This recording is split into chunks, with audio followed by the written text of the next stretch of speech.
असल में जिनको भी नेतृत्व करना हो, चाहे वे धार्मिक लोग हों और चाहे राजनीतिक लोग हों, जिनको भी नेतृत्व करना हो वो दूसरों में अंधापन जगाए बिना नेतृत्व नहीं कर सकते। नेता दूसरों के अंधेपन पर जीता है।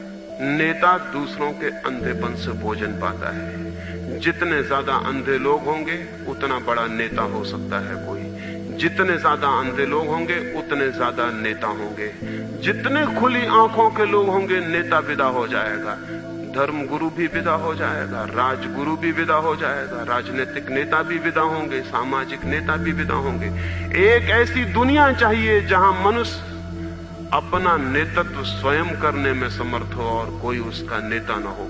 लेकिन नेताओं को बड़ा दुख और पीड़ा होती है इस बात से, इसलिए नेता प्रचार करते रहते हैं आदमी के अंधे होने का, और इस बात की कोशिश करते हैं कोई सोचे ना। सोचने की कोई जरूरत नहीं है, सोचना मत। सोचना खतरनाक है, सोचना डेंजरस है, सोचने में भय है, जोखिम है।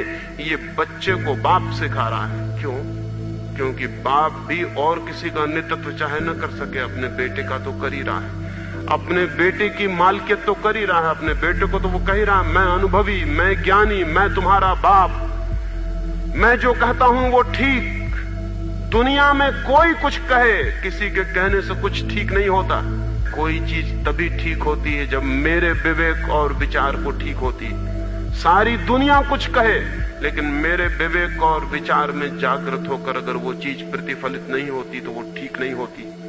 लेकिन बाप कह रहा है कि मैं कहता हूं वो ठीक, माँ कह रही कि मैं कहती हूं वो ठीक, स्कूल का शिक्षक कह रहा है कि मैं जो कहता हूं वो ठीक है, दुकानदार कह रहा है कि मैं जो कहता हूं वो ठीक है, विज्ञापनदाता कह रहा है कि हम जो टूथपेस्ट बेचते हैं वही ठीक है, हम जो साबुन बेचते हैं वही ठीक है, सिनेमा वाला भी वही कह रहा है, राजनीतिक नेता भी वही कह रहा है कि मेरे मार्के की राजनीति ही ठीक है, मेरा शास्त्र ठीक है।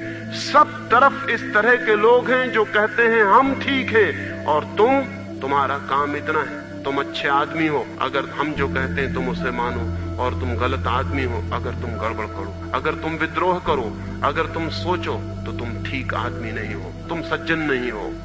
ये चारों तरफ की चेष्टा ने एक एक आदमी की आत्मा को बंदी बना दिया है, उसे मुक्त होने के उपाय नहीं छोड़े। और जो हमें बंदी बनाए हुए हैं, हम सोचते हैं वे ही हमारे मार्गदर्शक हैं।